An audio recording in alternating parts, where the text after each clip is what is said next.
అంటే 68% 9 ఏళ్ల బీఆర్ఎస్ పాలనలో సాగు విస్తీర్ణం పెరిగింది. ఎట్లా పెరిగింది అధ్యక్ష? మంత్రమేస్తే పెరిగిందా? మాయ చేస్తే పెరిగిందా? సాగు విస్తీర్ణం వెనుక బీఆర్ఎస్ ప్రభుత్వం అమలు చేసిన వ్యవసాయ అభివృద్ధి ప్రణాళిక కీలక పాత్ర పోషించింది.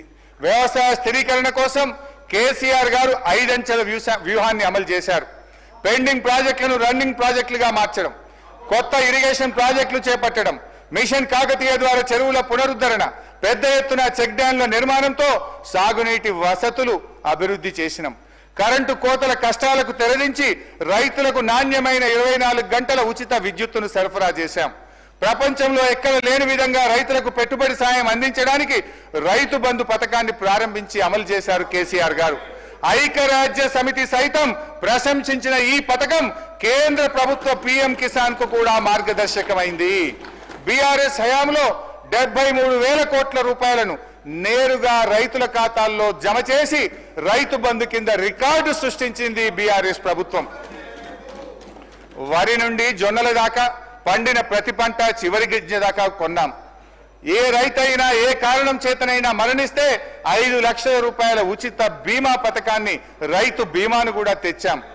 బిల్లులు లేకుండా కరెంట్ ఇచ్చాం, పన్నులు లేకుండా సాగునీరు అందించాం. ఇట్లా ఇంకెన్నో చేసినాం అధ్యక్ష. బీఆర్ఎస్ హయాంలో ఏం చేయకుండానే సాగు విస్తీర్ణం దానికదే పెరిగిందని ఈ ప్రభుత్వం సత్యదూరమైన ప్రచారం చేస్తుంది. చెప్పేవాడికి చెవుడైనా వినేవాడికి వివేకం ఉంటుంది అధ్యక్ష. బీఆర్ఎస్ కృషి వల్ల సాగు విస్తీర్ణం పెరిగితే కాంగ్రెస్ ప్రభుత్వం యొక్క అసమర్థత వల్ల లక్షల ఎకరాల్లో నేడు పంట ఎండిపోతా ఉంది. పక్క రాష్ట్రం నీళ్లు దోచుకుపోతుంటే నీళ్లు నమిలారే తప్ప నిరోధించలేకపోయారు.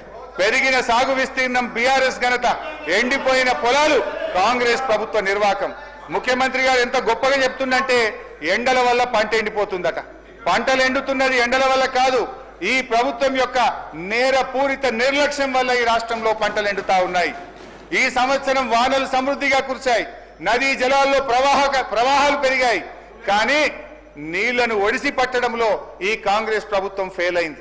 ఎంత దారుణం అంటే అధ్యక్ష, దేవాదుల ప్రాజెక్టుకు సంబంధించి 6 కోట్ల ఓఎండ్ఎం బిల్లులు చెల్లించక ఈ రోజు 600 కోట్ల విలువైన పంట వరంగల్ జిల్లాలో ఎండిపోతా ఉంది అధ్యక్ష. 33 రోజులు మోటార్లు ఆలస్యంగా స్టార్ట్ చేశారు. ఇది కాలం తెచ్చిన కరువు కాదు, కాంగ్రెస్ ప్రభుత్వం తెచ్చిన కరువు. రైతు బంధు ఇప్పుడైతే 10,000, మేమొస్తే 15,000 అన్నారు. ఎనుముల వారిని నమ్ముకుంటే ఏం జరిగింది? ఎగవేతే మిగిలింది అధ్యక్ష. వానకాలం రైతు భరోసా ఎగ్గొట్టారు. యాసంగిలో 15,000 ఇవ్వాల్సిన భరోసా 12,000 కుదించారు. ఇది కూడా కొందరి రైతుల ఖాతాల్లోనే వేశారు. రైతు కూలీలకు భరోసా లేదు, కౌలు రైతుల ప్రస్తావన లేదు. చేతు గుర్తు వారి చేతగాని పాలనలో రైతు మళ్ళీ అప్పు కోసం చెయ్యి చాపాల్సి వస్తుంది అధ్యక్ష. రుణమాఫీ అధ్యక్ష, స్టేట్ లెవెల్ బ్యాంకర్స్ మీటింగ్ లో సంపూర్ణ రుణమాఫీకి ఎంత కావాలంటే 49,500 కోట్ల రూపాయలని చెప్పారు. ఆ రోజు ముఖ్యమంత్రి గారు చాలా గొప్పగా చెప్పారు. ఒక్క సంవత్సరం అవినీతి చేయకుండా కడుపు కట్టుకుంటే 41,000 కోట్లు ఒక్క దెబ్బకు మాఫీ చేయొచ్చని ఆ రోజు చెప్పారు అధ్యక్ష.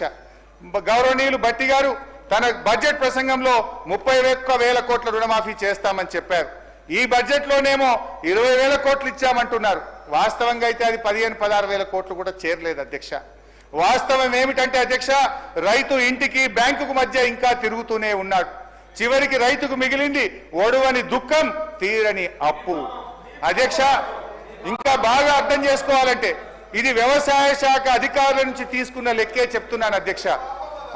నా సిద్దిపేట నియోజకవర్గంలో పరిస్థితిని ఈ రాష్ట్ర ప్రజలకు అర్థం కావడానికి, రైతాంగానికి అర్థం కావడానికి ఒక ఉదాహరణగా చెప్తున్నా అధ్యక్ష. నా సిద్దిపేట నియోజకవర్గంలో బ్యాంకుల్లో అప్పు తీసుకున్న రైతులు 43,363 మంది. రుణమాఫీ అయ్యింది 20,514. రుణమాఫీ కానటువంటి రైతులు 22,849. అంటే అయింది తక్కువ, కానటువంటి రైతుల సంఖ్య ఎక్కువ. ఇందులో అధ్యక్ష 2 లక్షల లోపు రుణం ఉండి కూడా కానటువంటి రైతుల సంఖ్య 10,212 ఉండడం గమనార్హం. Please note this point. 2 లక్షల లోపు రుణం ఉండి కూడా మాఫీ కానటువంటి రైతులు ఒక్క నా సిద్దిపేట నియోజకవర్గంలో 10,212 మంది ఉన్నారు అధ్యక్ష. కానీ ప్రభుత్వం ఇంకా రుణమాఫీ అయిపోయిందని చెప్తున్నారు అధ్యక్ష. ఇకపోతే అధ్యక్ష 2 లక్షల మీద రుణం ఉన్న వాళ్ళ సంగతి పాపం వాళ్ళ పరిస్థితి అయితే చాలా ఆందోళనకరంగా ఉంది అధ్యక్ష. గౌరవ ముఖ్యమంత్రి గారు చెప్పారు 2 లక్షల మీద ఉన్న వాళ్ళు అప్పు కట్టండి, మీకు కూడా 2 లక్షల రూపాయల మాఫీ చేస్తామని ముఖ్యమంత్రి గారు ప్రకటించారు అధ్యక్ష. ముఖ్యమంత్రి గారి మాట నమ్మే అధ్యక్ష. నా నియోజకవర్గం ఉదాహరణ కోసం ఒక 2-3 పేర్లు చెప్తే చాలా ఉన్నాయి కానీ గుర్రాలగొంది గ్రామంలో శ్రీనివాస్ రెడ్డి అనే రైతు యూబీఐ బ్యాంకులో 30 ఆగస్టు 2024 నాడు 2 లక్షల మీద ఉన్న 50,000 కట్టిండి అధ్యక్ష. ఇవాళటి వరకు మాఫీ కాలే. నారాయణరావుపేటకు చెందిన సత్తిరెడ్డి అనే రైతు 2,60,000 రుణం ఉంటే మితితో కలిపి మీద 76,000 రూపాయలు కట్టిండి అధ్యక్ష. బంజేర్పల్లికి చెందిన మరో రైతు అఖ్తర్ ఖుస్రో 2,06,000 అప్పు ఉంటే మితితో కలిపి మీద 10,000 కట్టిండి అధ్యక్ష. వారికి మరి ఈ రోజు వరకు కూడా ఈ ముఖ్యమంత్రి మాట నమ్మి 2 లక్షల మీద ఉన్న డబ్బు కడితే ఈ రోజు వరకు రుణమాఫీ కాలేదు. కొత్త అప్పుల మీద పడ్డాయి తప్ప మాఫీ కాక ఇవాళ 2 లక్షల పైన ఉన్న రైతులు తీవ్రమైనటువంటి ఆందోళనలో ఉన్నారు. దయచేసి 2 చేతులు జోడించి భట్టి గారిని ముఖ్యమంత్రి గారిని ఈ రాష్ట్ర రైతుల పక్షాన సవినయంగా ప్రార్థిస్తా ఉన్నా. 2 లక్షల మీద ఉన్న రైతులకు రుణమాఫీ కానటువంటి రైతులకు అందరికీ కూడా రుణమాఫీ చేయాలని మీరు ఇచ్చిన మాట నిలబెట్టుకోవాలని చెప్పి నేను ప్రార్థిస్తా ఉన్నాను అధ్యక్ష. అధ్యక్ష అంటే నేను అనేది ఒకటే అధ్యక్ష. ఇప్పుడు లేదు మీరు మాట్లాడుతుంటే తప్పని మీరు మాట్లాడుతున్నారు. నేను భట్టి గారిని అడుగుతున్నా, మధిర నియోజకవర్గానికి పోదామా, లేదు నా సిద్దిపేట నియోజకవర్గానికి వస్తారా, లేదు ఈ రాష్ట్రంలో ఏ గ్రామానికి పోదామో చెప్పండి. సంపూర్ణ రుణమాఫీ అయిందంటే నేను బహిరంగంగా మీకు క్షమాపణ చెప్పడానికి సిద్ధం. మీరు సిద్ధంగా ఉన్నారా అని నేను అడుగుతా ఉన్నా అధ్యక్ష. ఇవాళ ప్రజలు అర్థం చేసుకుంటున్నారు అధ్యక్ష. ముఖ్యమంత్రి గారు ఆ రోజు ఏం చెప్పిండు అధ్యక్ష? 1 సంవత్సరం కడుపు కట్టుకుంటే ప్లీజ్ 1 సంవత్సరం కడుపు కట్టుకుంటే రుణమాఫీ అవుతుందన్నారు అధ్యక్ష.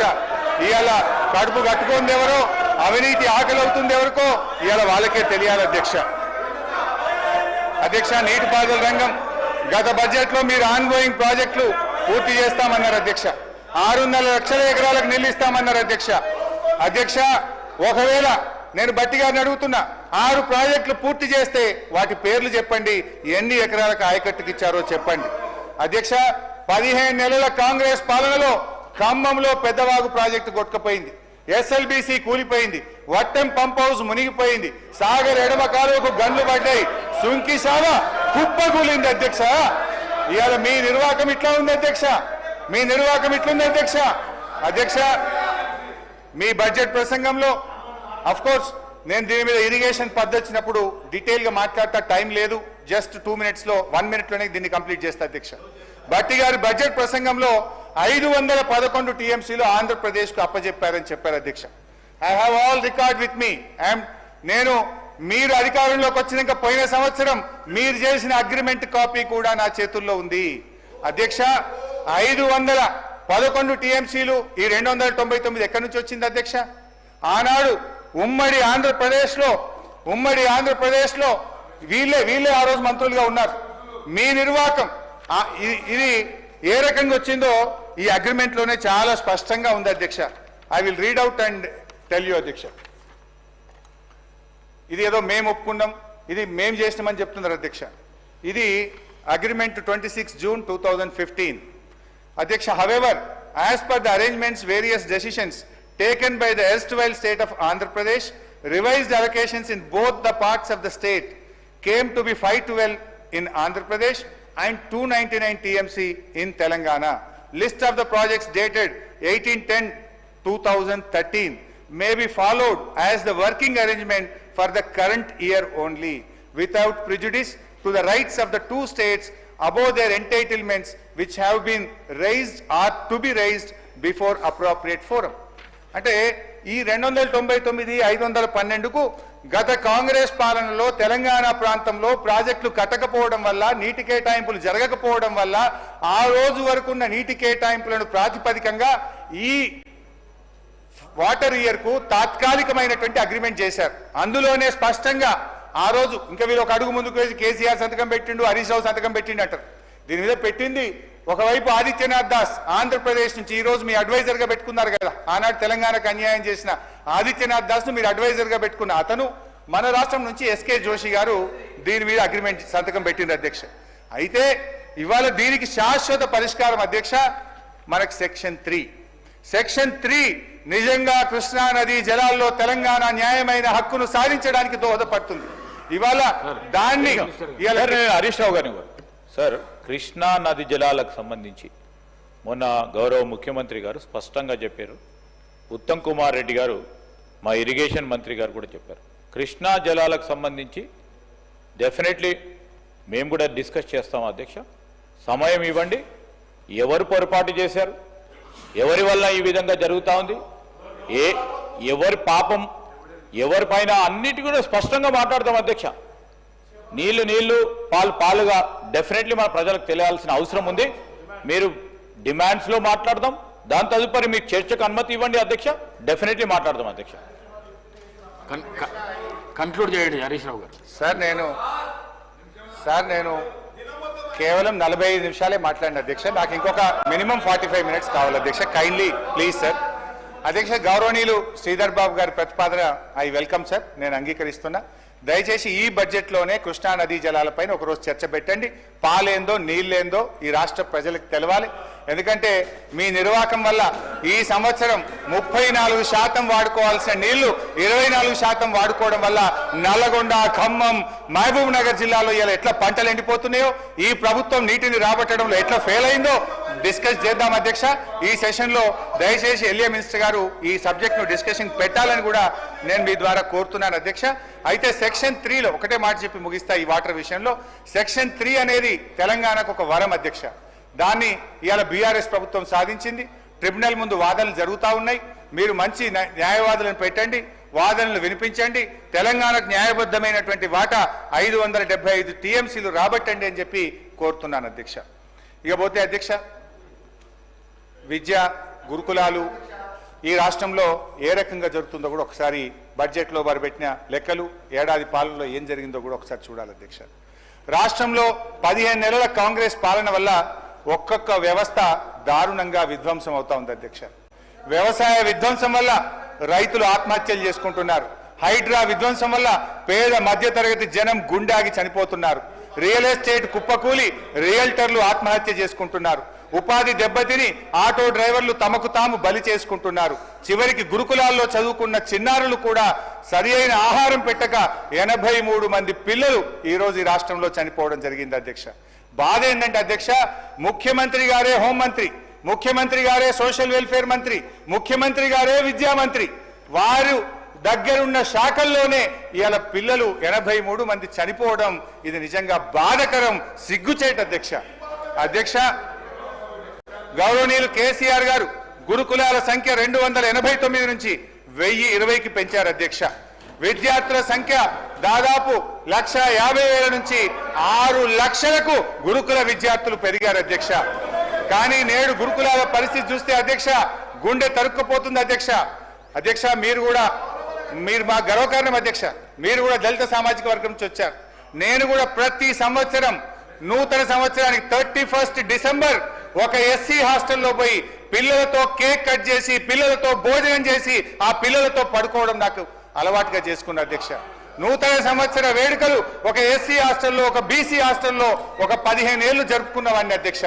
కానీ అధ్యక్ష ఈ రోజు ఆ గురుకులాల్లో తిండి లేక పిల్లలు పడుతున్న బాధ, ఆ పిల్లలకు మెస్ ఛార్జీలు చెప్పడమేమో గ్రీన్ ఛానల్, కానీ నిధులు విడుదల అయితలేవు. ఈ రోజు కూడా హాస్టల్ బిల్లులు పెండింగ్ లో ఉన్నాయి. ఐ చార్జ్ దిస్ గవర్నమెంట్, మాటల్లో గ్రీన్ ఛానల్, బట్ విడుదలలో మాత్రం ఎస్సీ ఎస్టీ బీసీ హాస్టళ్లకు కూడా ఈ రోజు నిధులు విడుదల గాక పిల్లలకు సరి అయిన భోజనం అందడం లేదు అధ్యక్ష. ఇవాళ పరిస్థితి అధ్యక్ష, 15 నెలల కాంగ్రెస్ పాలనలో 83 మంది అమాయక గురుకుల పిల్లలు చనిపోయారు అధ్యక్ష. గురుకులాలకు కేసీఆర్ గారి హయాంలో గురుకులాలకు ఎంట్రన్స్ ఎగ్జామ్ రాయాలంటే 1:5, 6 చాలా పోటీ ఉండేది అధ్యక్ష. కానీ ఈ ప్రభుత్వం వచ్చినాక గురుకులాలను దెబ్బతీసింది మీరు.